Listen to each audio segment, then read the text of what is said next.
Hello, good morning from Prague, from sunny Prague. On behalf of the Foreign Ministry, I would like to thank you very much for taking your time to remember one important event in the history of the Czech Republic, and this is our membership in OECD.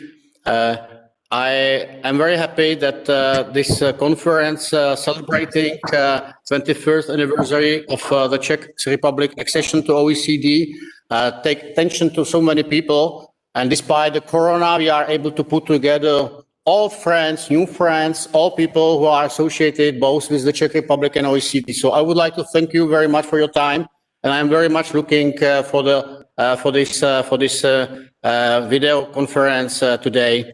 My name is Martin Tlapa. I'm Deputy Minister of Foreign Affairs. I will be accompanying you through this conference, and it's my big privilege to welcome you all. We have lots of distinguished guests. We have two panels. And I hope it will be a very good interactive meeting. I would like to ask you, please, to switch off your mic if you are not speaking, because echo is working against us. And let me welcome you and start with our Prime Minister of the Czech Republic, Andrej Babiš, who has a welcoming speech to us.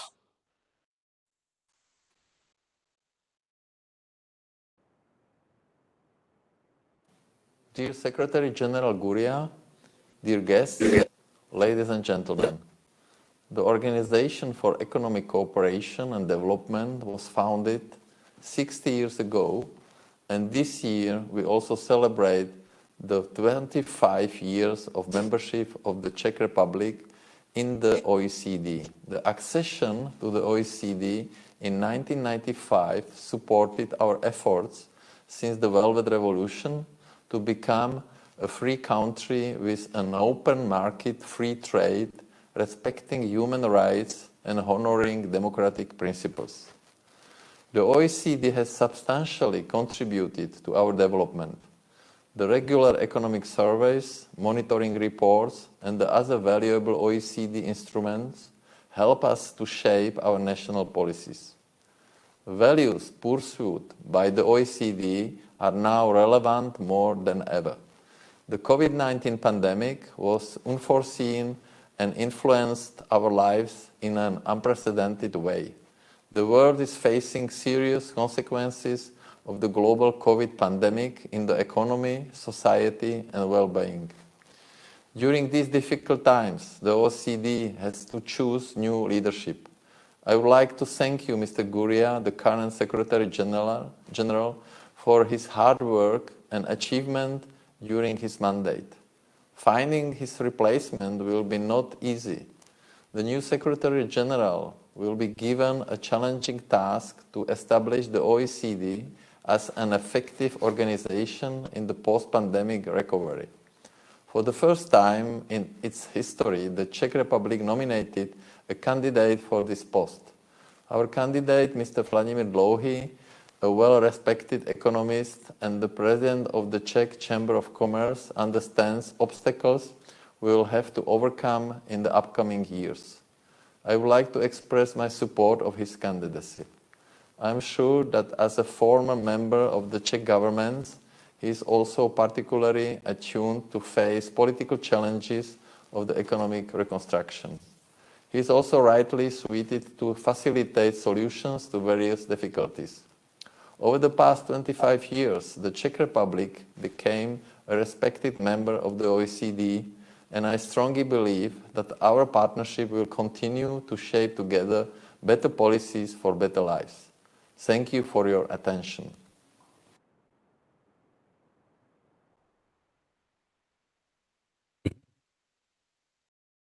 So thank you, Prime Minister of the Czech Republic. And he mentioned several times the name of Jose Angel Guria. He was presenting last Friday the latest economic forecast or study about the Czech Republic. And we are very happy that you find the time to be together with us this morning. And Secretary General, if you allow me, I will give you a floor to continue after our Prime Minister with the welcoming speech. Please.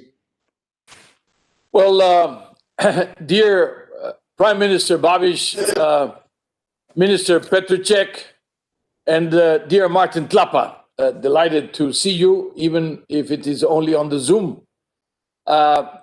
Ambassador Gandalovich, ambassadors, excellencies, dear friends, I am delighted to join you to celebrate the 25th anniversary of the Czech Republic's accession to the OECD.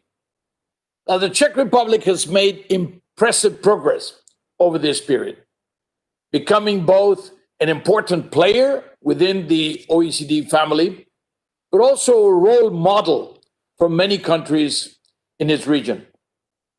In 1995, the Czech GDP per capita was 30% below the OECD average. Since then, the Czech Republic has started implementing reforms and implementing policies that triggered an impressive convergence process. Today, real GDP per capita is almost 90% higher than in 1995, almost double. And the gap with the OECD average has now shrunk to less than 10%. So it's clearly in a convergence process. These are remarkable numbers by any account. Now, geographical location, openness to foreign direct investment, boosted by the accession, I like to think, to the OECD and to the EU, and the single market spurred the Czech Republic's integration in global value chains.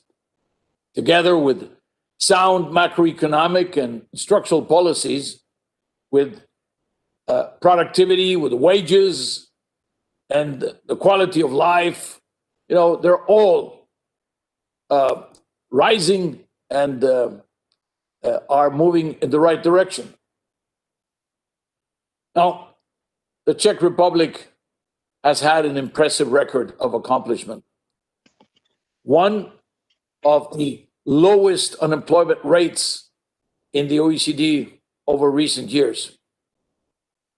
Now, and of course, then came COVID-19.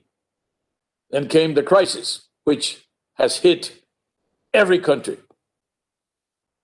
Now, despite the COVID-19 crisis, the Czech unemployment rate remained below 3% already in the third quarter of 2020. So only, a few days ago, under 3%.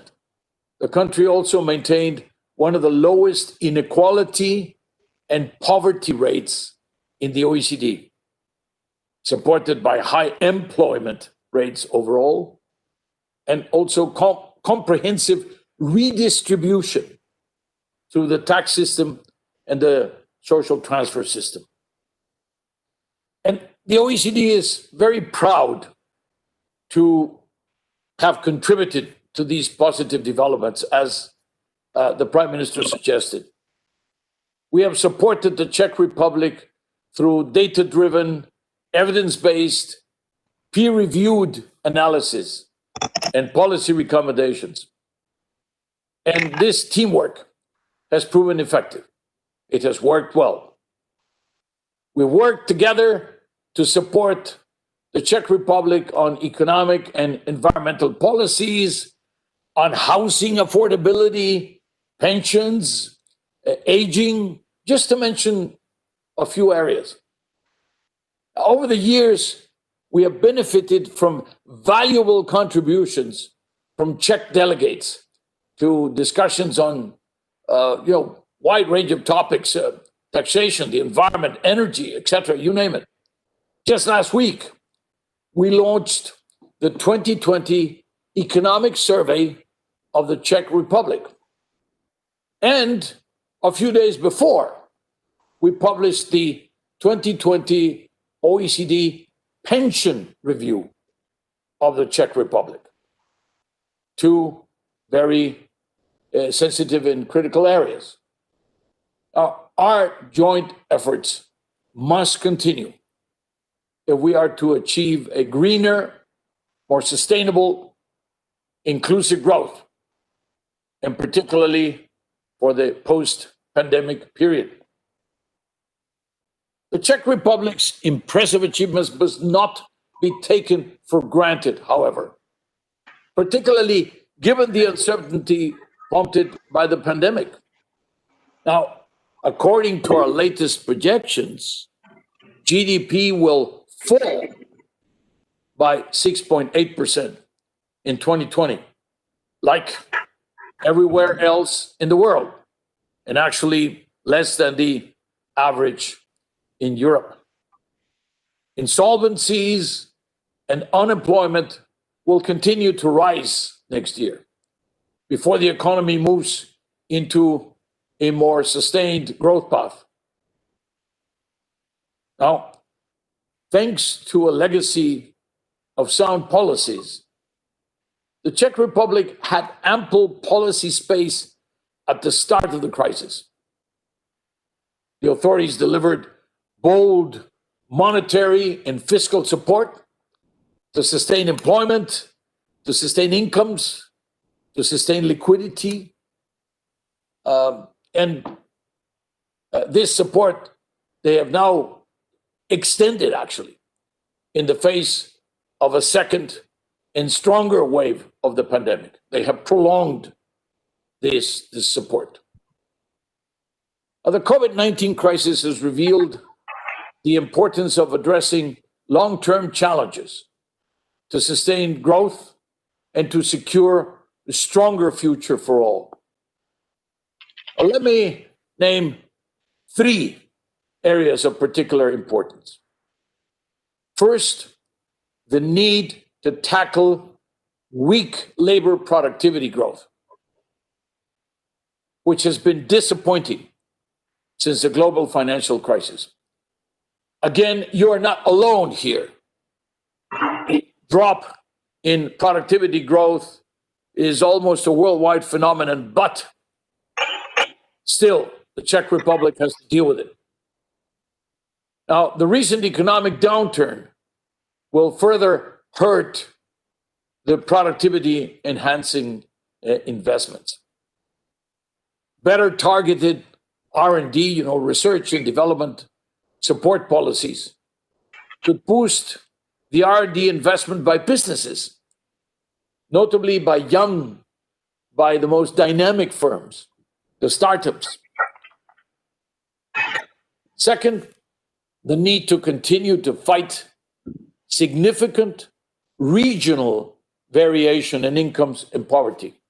Sometimes just 100, 200 kilometers away from the big cities, you have very depressed areas. These gaps have grown over time. Now, while globalization and technological change lifted millions out of poverty, they allowed vibrant and open economies like the Czech Republic to thrive. But they also left many people behind.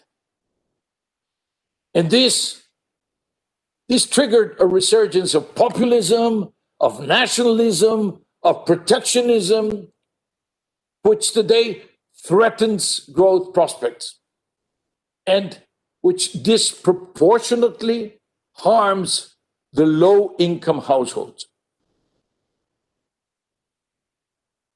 Third, the need to leverage the economic recovery to help reduce the high carbon dependency of the Czech economy.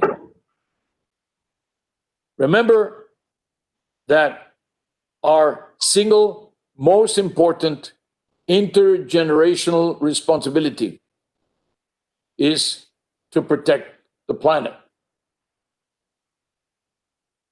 Now, distinguished guests, dear friends, the Czech Republic has been an exemplary member of the OECD,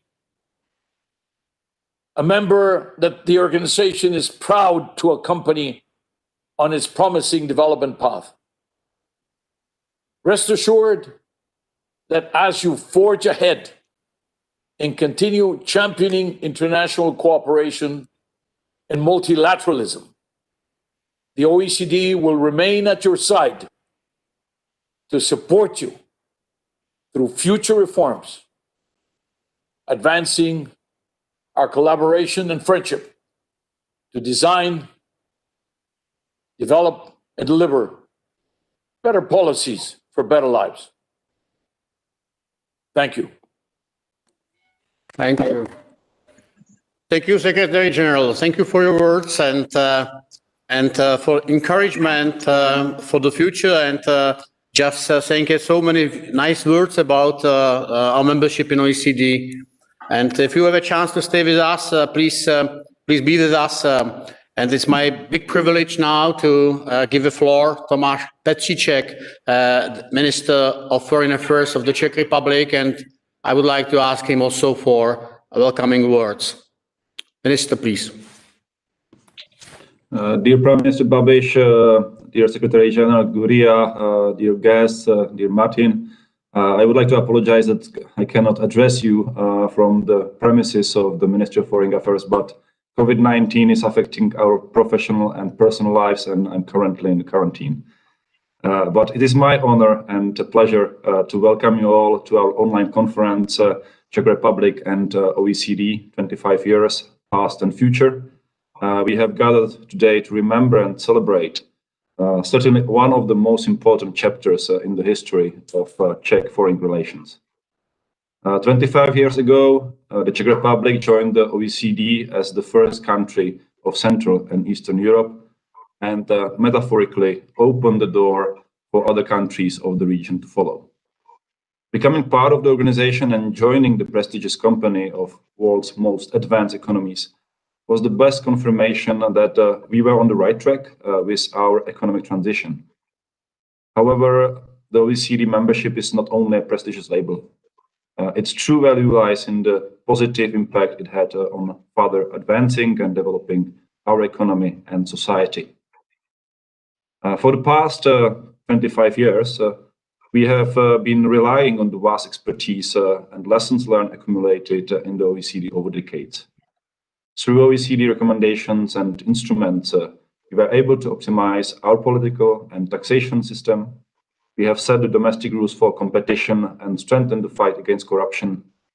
We made great progress in environmental protection, education, and certainly other areas too.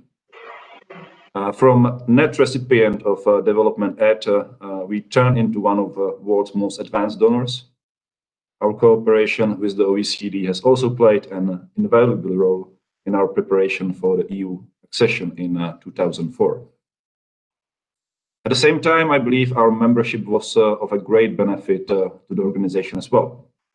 We contributed to common understanding of a transformation process in newly liberalized economies. We have actively joined OECD's work on important publications, recommendations, and instruments. We have been actively promoting its values and standards, such as market economy, free trade, fair competition, pluralist democracy, and respect for civil and human rights. Over the course of our membership, we have also achieved numerous institutional goals, such as serving as Vice Chair of the OECD Council in 2005 and 2015. From July 2017 to January 2020, the Czech Republic successfully chaired the Budget Committee, one of the 3 OECD standing committees. And during this presidency, Czech Republic managed to build a solid reputation by consistently promoting principles of transparency, efficiency, and budgetary accountability. The Czech Republic has benefited greatly from its membership in the OECD over the course of the past 25 years. Nevertheless, as I have just demonstrated, in our country, we believe in reciprocity. We believe it is not enough just to receive help and assistance, but that it's even more important to contribute, participate actively, and help developing the invaluable asset the current OECD presents to its members and to the whole world. Thus, after becoming the first country of the Central and Eastern Europe to join the organization, we would also like to contribute from our part and become the first country of the region to occupy the position of the OECD Secretary General. And I strongly believe that in the midst of the COVID-19 health and economic crisis, there is no better candidate for this position than former Deputy Prime Minister and Minister of Industry and Trade, Mr. Vladimir Dlouhý. The challenges lying in front of the organization, so as the whole planet, are no minor ones. The post-COVID-19 recovery will require fundamental structural changes in our economies, societies, in the every way we live our lives, and all the other global issues as climate change, aging, employment and education, digitalization of economy, and international taxation system ask for our full attention as well. I'm convinced that Mr. Dlouhý has exactly the right skills, qualification, and experience the OECD needs in a Secretary General in this demanding time. Looking back to the past 25 years of our membership in the organization, I see an outstanding success story, paved with hard work, but also strong commitment to the OECD values, goals, and the very purpose why this organization exists. When looking to the upcoming 25 years, despite all the hurdles we are facing now, I have no doubts that the organization still has a lot to offer, and I believe that it will contribute to quick recovery and to the success of all its members. Thank you very much for your attention, and thank you very much for your participation.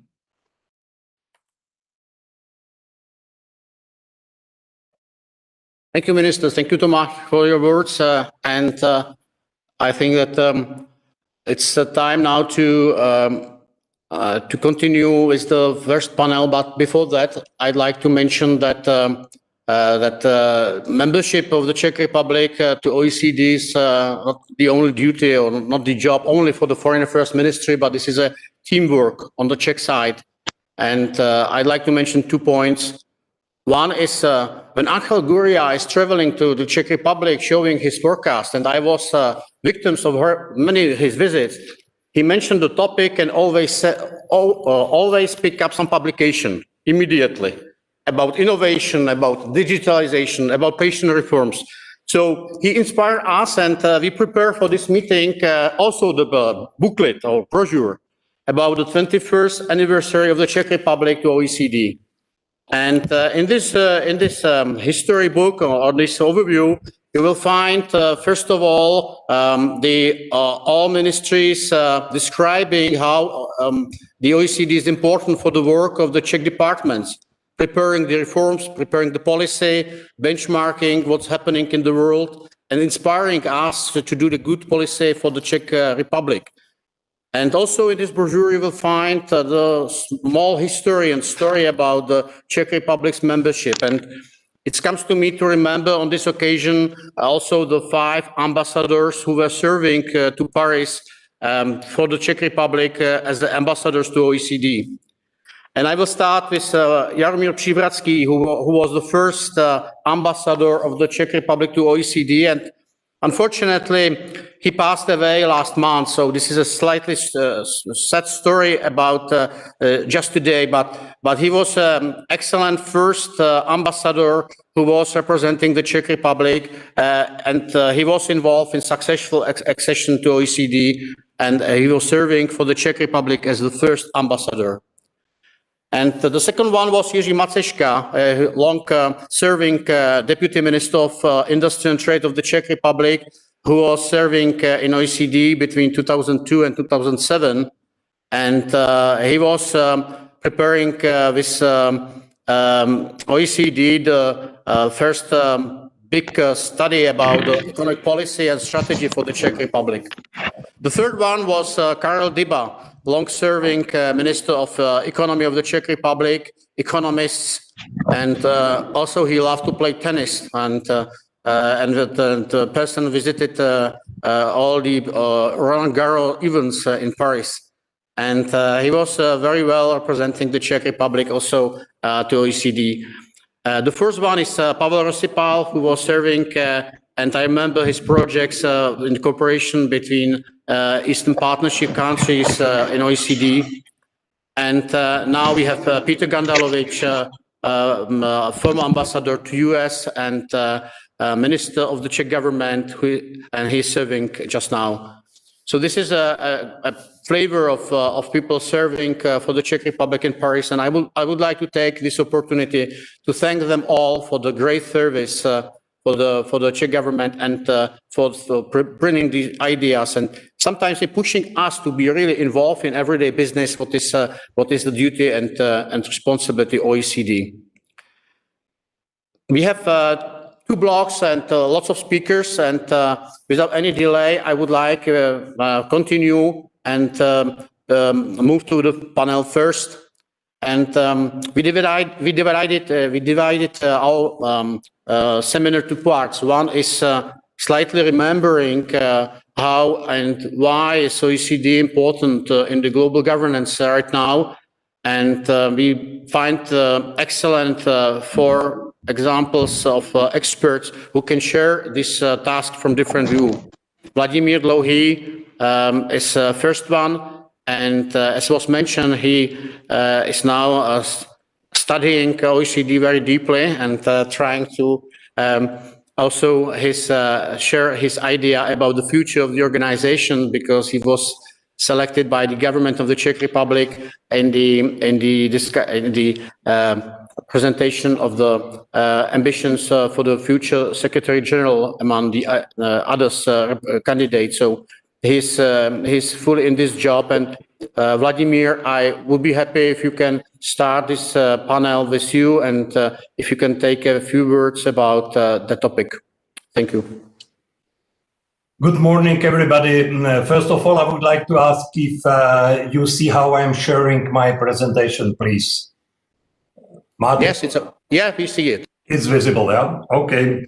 Thank you very much, dear Minister Petříček, dear Secretary General Guria, and dear Prime Minister Babish, who, of course, whom I can greet only in his absentia, because he is engaged in many other very difficult things. First of all, let me thank all of you for very kind words, both Prime Minister and Minister Petříček, about my candidature. But I also would like to thank very much to Secretary General Angel Gurria, not only for his presence at this conference, but also for all his words. I'm old enough to remember from the 90s OECD under his predecessors. And I, of course, have witnessed all the 15 years Mr. Gurria was running OECD. And I would like to use this opportunity and thank him very cordially for his work, because he has elevated OECD to the level where OECD was never before. Angel, thank you very much. Muchas gracias. The first panel of our conference is devoted to the past to the extent.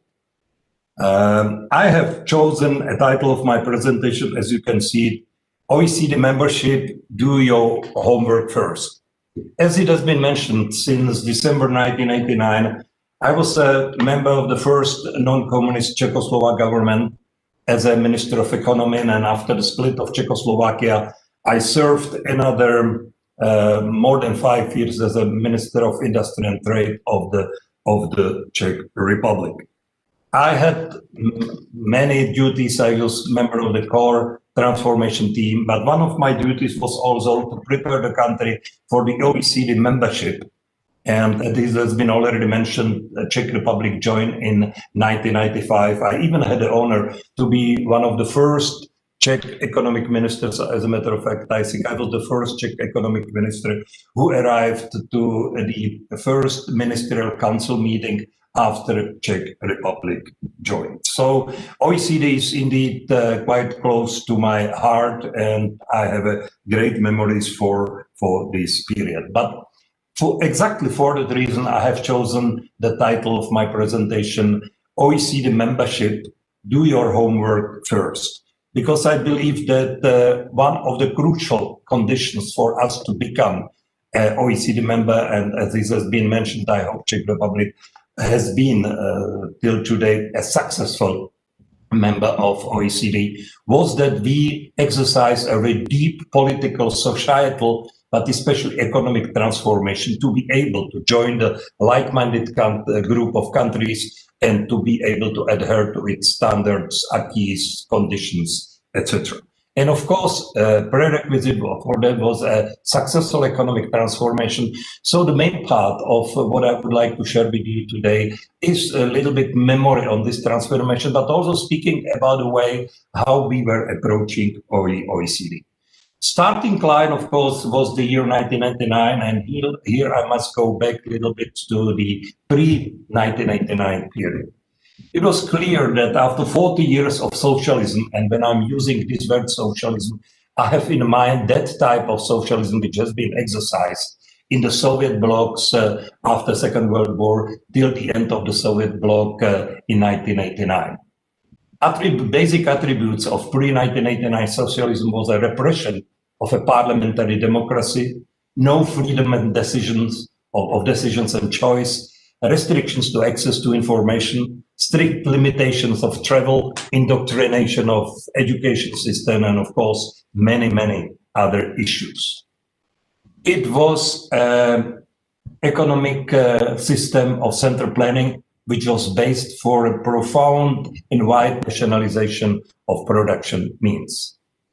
It has been clear during the 40 years that this system led to the economic and societal falling behind the more developed countries, as we have witnessed their economic growth and welfare improvement, their social models, their innovation, the growth of productivity after Second World War. And of course, that system was in a blatant contradiction with OECD principles, as there have been prepared and presented and also preached since the inception of OECD in 1960 or 1961. The best example, I believe, is just a short contribution on the looking at the data of economic growth between that time Czechoslovakia and Austria. Here you see GDP per capita measured in purchasing power parities. It is based on the Madison database. And on the left side of the slide, you see blue Czechoslovakia and red Austria annual percentage growth. You see in most of the periods that the growth of Austria was stronger than Czechoslovakia, and despite the fact that Austria started from a lower level of GDP per capita than Czechoslovakia in 1948. And this is on aggregate figures very well seen on the right-hand side on the slide, where again, blue is Czechoslovakia, red is Austria, where you see the average growth rates over that long time period. And here it's obviously that even on the annual average, there is a huge difference, negative difference for the socialist system of Czechoslovakia. And Czechoslovakia after Second World War was in much better shape. It was more industrialized. It was an open economy, which has the best prerequisite for a successful economic and welfare improvement. So it was clear from the very beginning, after the end of the Soviet bloc and after the start of the political and economic transformation, that our country had to go through a very profound changes, completely abandoning the central planning system in a way as it has been exercised over 40 years after Second World War in our country. We had, of course, to embark on a deep political changes, which I do not discuss here, but these political changes led to the complete embracement of the political principles on which also OECD is being based, namely parliamentary democracy, freedom, human rights, rule of law, etc. In terms of economic reform, it had to embrace the market economy.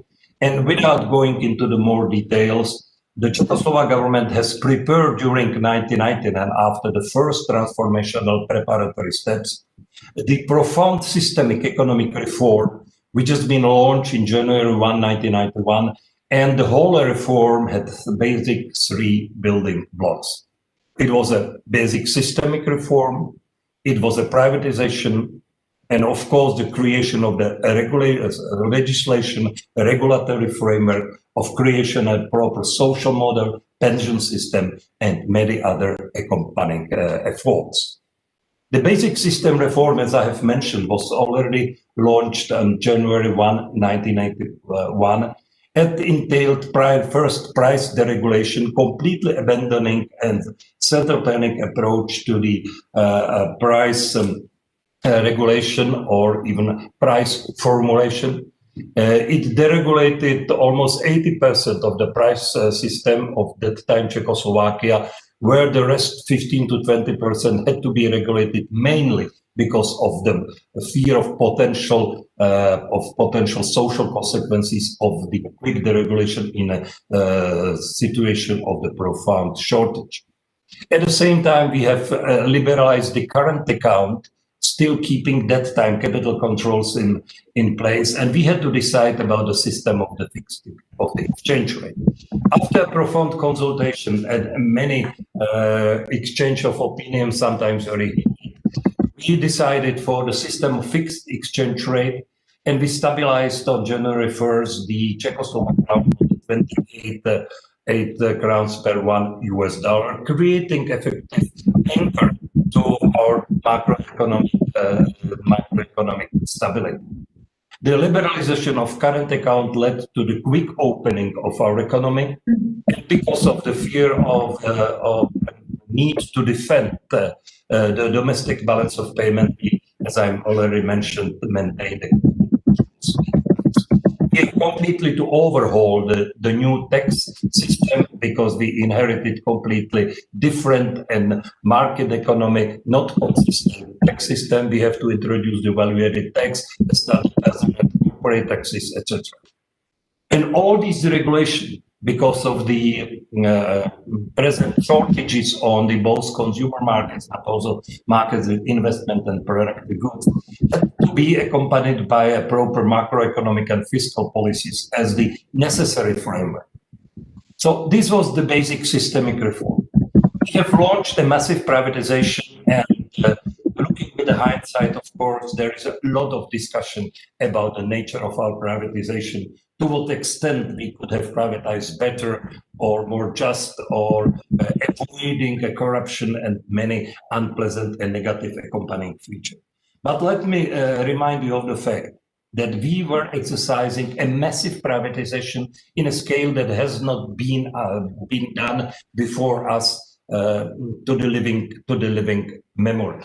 Let me also remind you, there was a huge demand in the society for a quick privatization, because it may be contrary to today's free market economy, and the private ownership of the production means is the best setup. And the faster we were expected to privatize, the faster we were expected to restore the market consistent economic growth.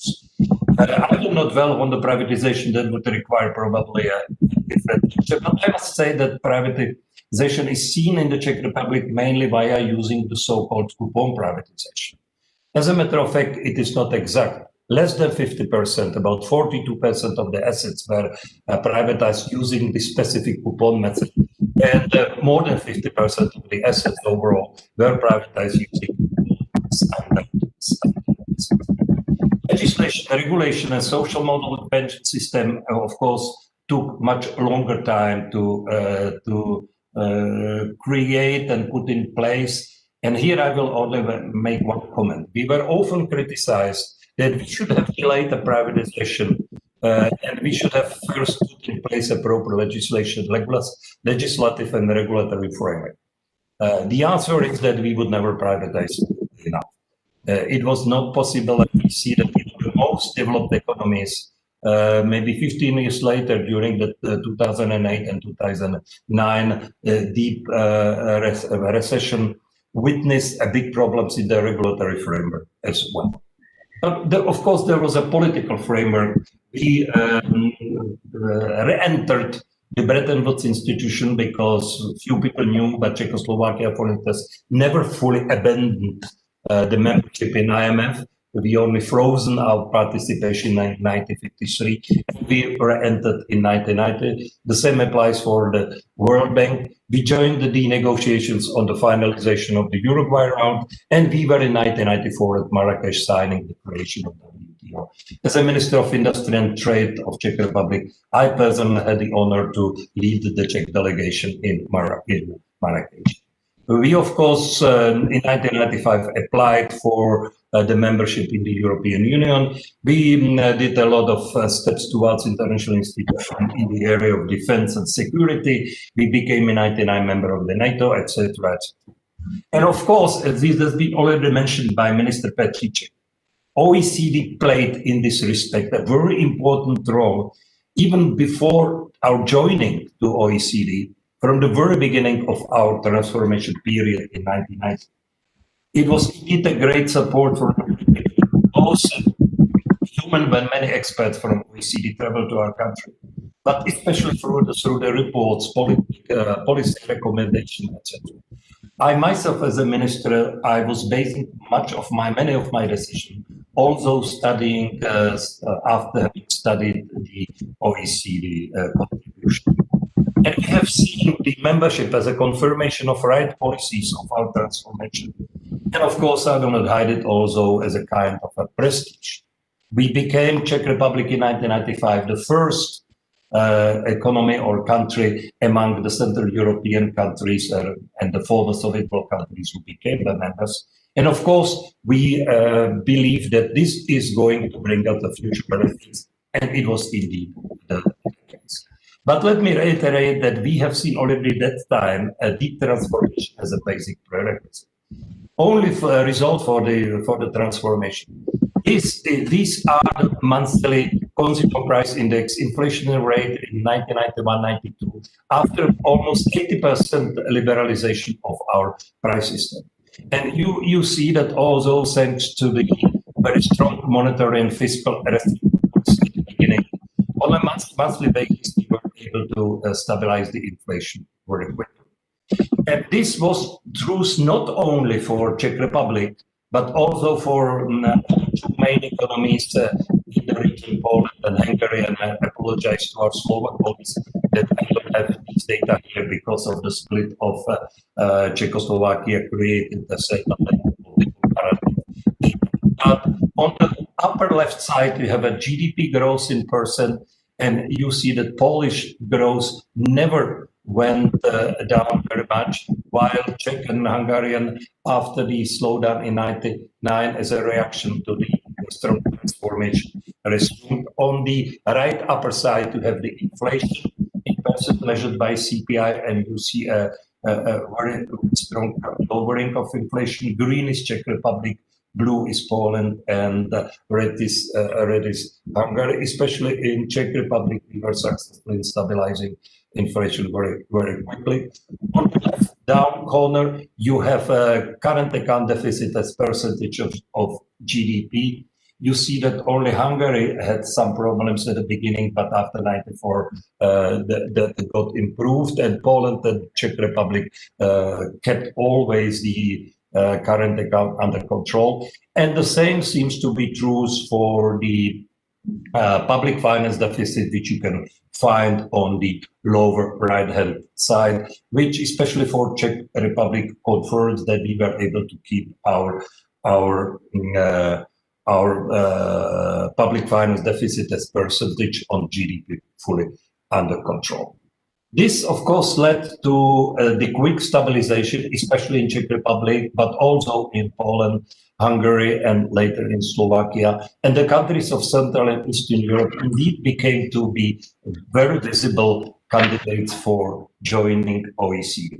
And as I have said, we have joined as the first CE country in 1995. It was a formal signature. We became to be active in OECD in 1996.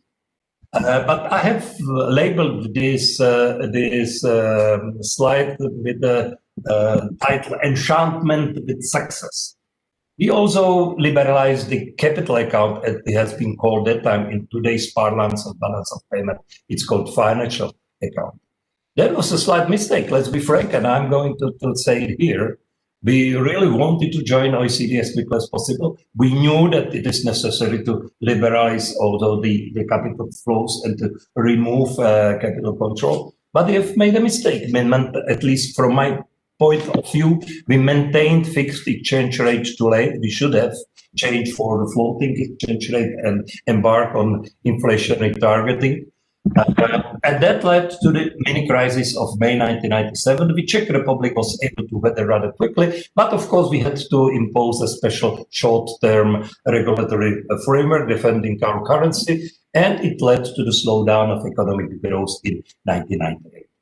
I am not mentioning it for the lesson because of lesson of macroeconomics, but rather to remind all of us that joining OECD is a tough job. You have to transform your economies and you must be able to manage your economies properly.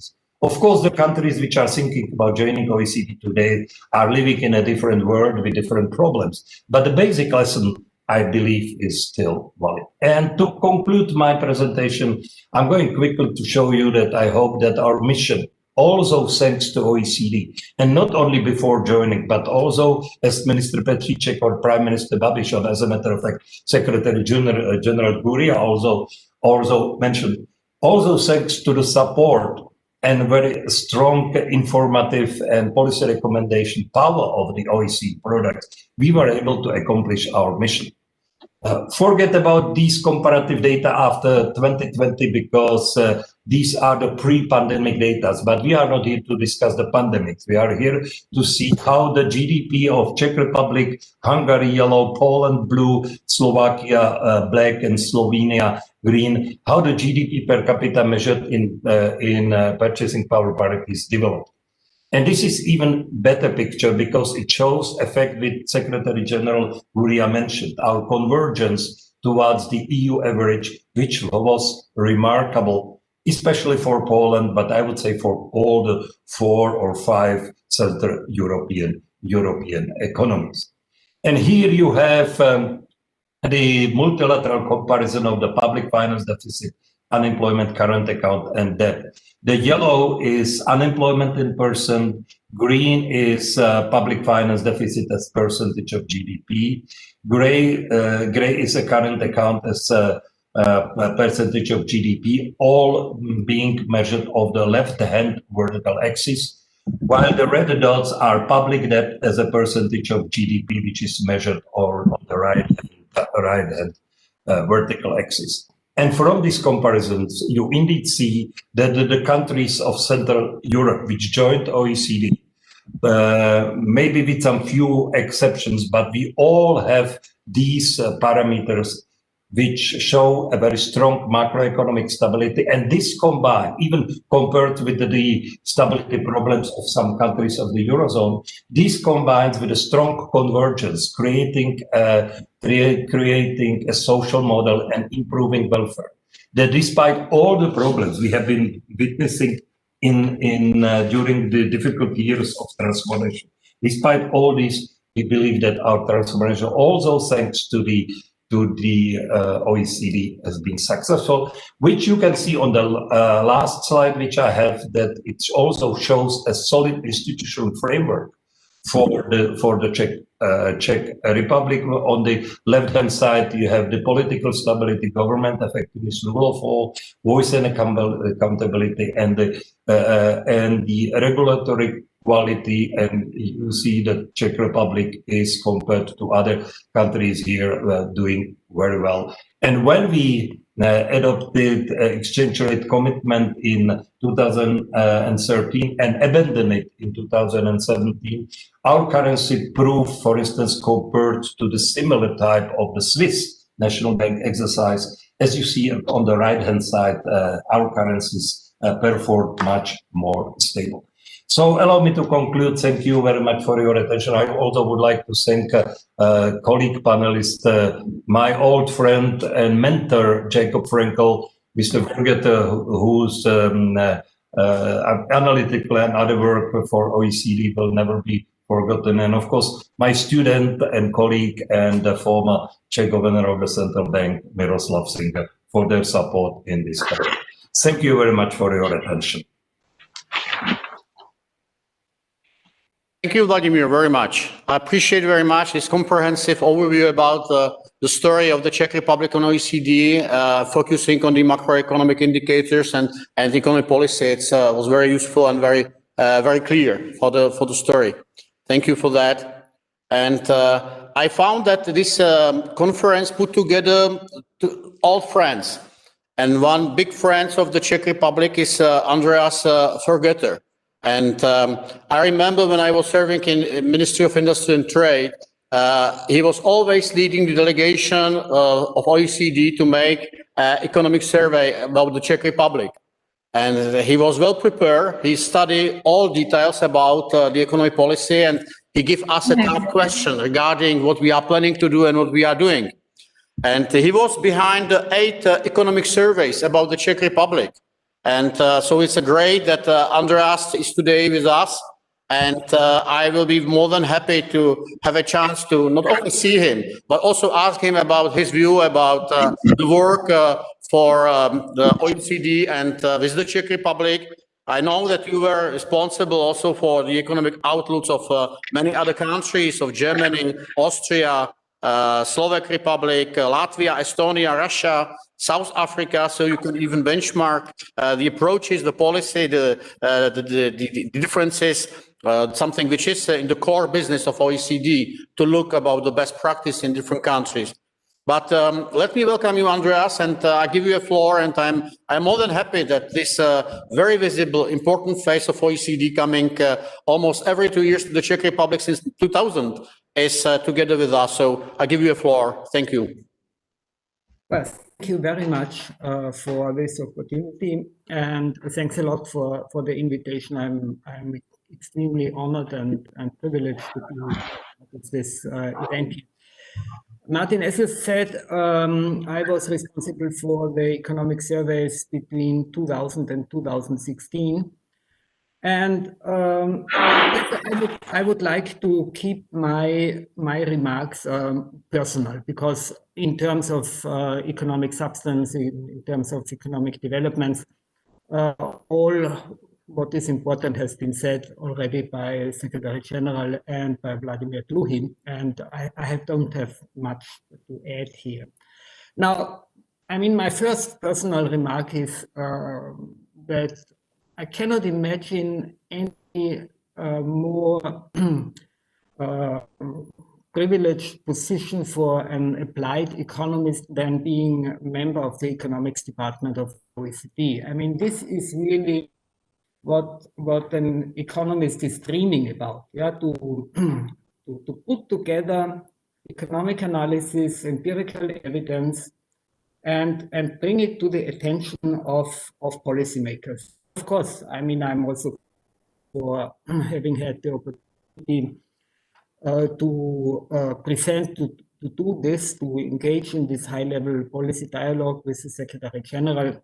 And these have been regular highlights of my professional life when I could go to Prague and present an economic survey. Maybe just because the Minister of Foreign Affairs has mentioned why the OECD exists. Now, I would like to share with you a small anecdote that I experienced when we had a meeting with President Klaus. And I mean, it's no secret that the president has a very sharp and very critical mind, and he doesn't take anything for granted. So when Secretary myself was sitting down and he arrived, his first question was, let me know why the OECD still exists. Yeah? And of course, I mean, that was a little bit an unexpected opening of this meeting. So ignoring the protocol, I answered the question. I said, Mr. President, the OECD exists in order to spread the word about the good performance of the Czech Republic. And I mean, that is part of the story. Now, as a for the economic surveys, I mean, the most recent one has just been prepared. But if you have this book in your hand, then this is only the tip of an iceberg. I mean, the work of the OECD is special and distinguished from what other international organizations are doing, because, I mean, the OECD doesn't have any, let's say, leverage in terms of providing loans or providing grants or imposing regulations and things of that kind. But the OECD is a paper producing institution. So it is only accepted if, if the reports and the studies that are provided and the surveys that are provided by the OECD are convincing and are useful for policymakers when they are Tere päevast, olen Eva-Maria Liimets ja just ostsin ühe pileti teilt ja ma avastasin ehmatusega, et ma olen seda kuupäeva valesti vaadanud, et kui seal olid need 2 piletit meilis ja ma ei pannud tähele, et see alumine variant oli 16. kuupäevaga. Just, ja ma ei tea, kas seda piletit saab ikka ümber vahetada veel või? Ma ikka oleks, sest, super, sest ma kuidagi nagu automaatselt jah, nagu ütleme, et mõtlesin, et see on 17 õhtul ja loomulikult siis vaatasin sellest kuupäevast mööda. Pileti lahti tegin, siis vaatasin, et... I would like to... Ma tahaks jah 17, ma oleks olnud pigem siin, aga et kas 17 õhtul seda lendu... Kas oled? Seda ma olen aru saanud. Lihtsalt üks kord päevas on lend, jah. We cannot hear the English. Sa ütlesid, et täna saab veel kõike teha. Ma tunnikese nagu mõtleks, et terve päeva mul lennata on. Korra mõtlen.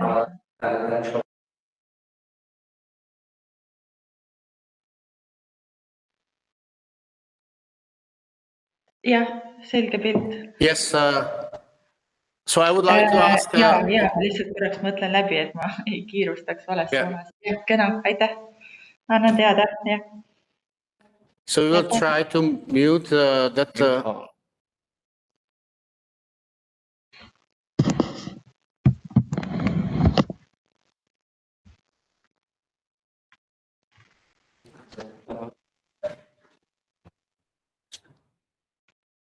Teďka to můžu vypnout, nebo co? So should I continue or do we have a change? Yes, Andreas. Yeah, please continue. Okay, so what I want to say is producing the economic survey in order to have a useful basis for a policy, high-level policy debate makes a lot of preparations necessary and is possible only if there is a mutual trust. A mutual trust between the administration that is supposed to provide information that the Secretariat or the draft otherwise would have no access to. And on the other hand, the policymakers in the country have to be sure that this information is not misused. It is used in order to underpin the recommendations which are the value added of the economic survey. And one instrument in order to establish this mutual trust, and I'm very grateful that we've found that also useful and prospering, and I'm sure it's still going on in the same way, is an instrument of secondment. So I found it very helpful that the Czech Ministry of Finance and also Ministry of Industry and Trade. Nii, kohe istusid telefoni kõrval. Kuidas sul läheb? Selge pilt, no siis ma siin praegu ei sega. Ei, ma tahtsin paari asja küsida, jah, aga räägime, kui seal koosolek on.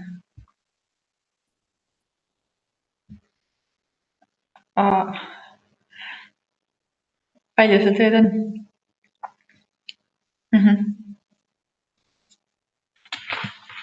Midagi ikka on, jah.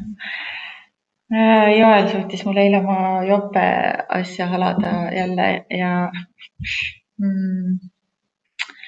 mis sa arvad, kas see roheline, vaata seda oli oliivikarve rohelist ja musta?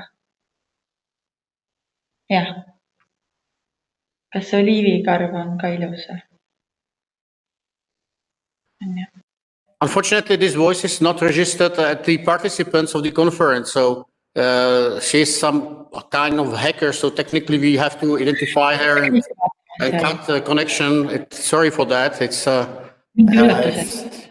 Seda tema küsib, kas see on ilus. Don't see that it's a... Ei, ma nagu mõtlesin, et äkki ma pean ta idee ära tapma, kui see ei ole ilus. Yeah. Ale prostě ten člověk, co tam mluví, není. Není. Jah, aga ta ei taha ise poodi minna, ta küsis, et kas sina ei saa talle seda jopet ära osta, et siis ta tuleb võtab sinu käest. Ja, das ist das. Tak. One possibility is for all of us to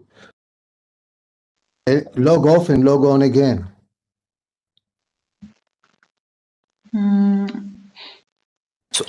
Siis annan talle... Mis sa ütlesid, et pool hinnast või? Pool sellest nagu valghinnast on ja mitte soodukast.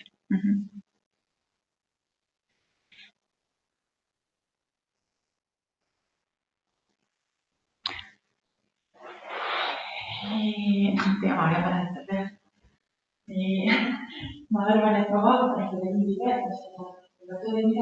Kdo to tam teď, Martine, šeruje?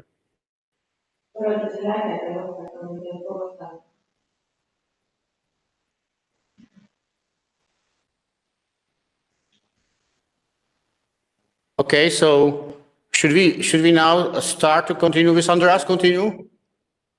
Yeah. Ainult 115.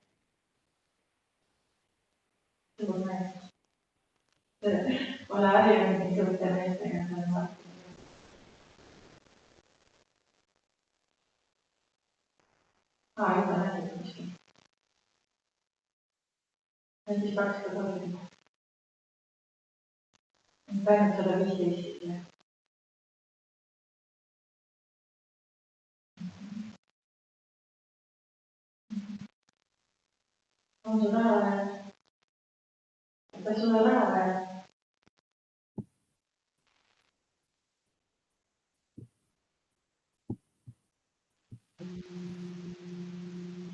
Jaa, ei, seda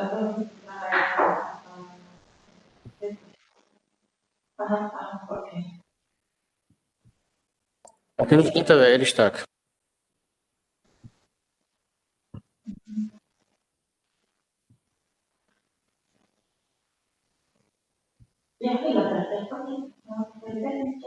Okay, so I think I only can talk, but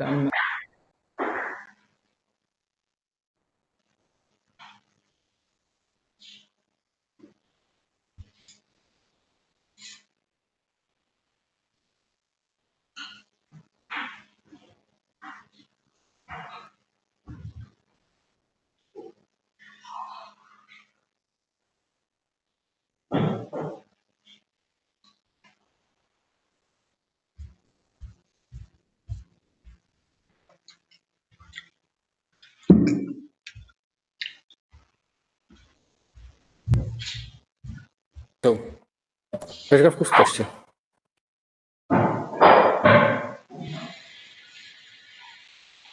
Hello?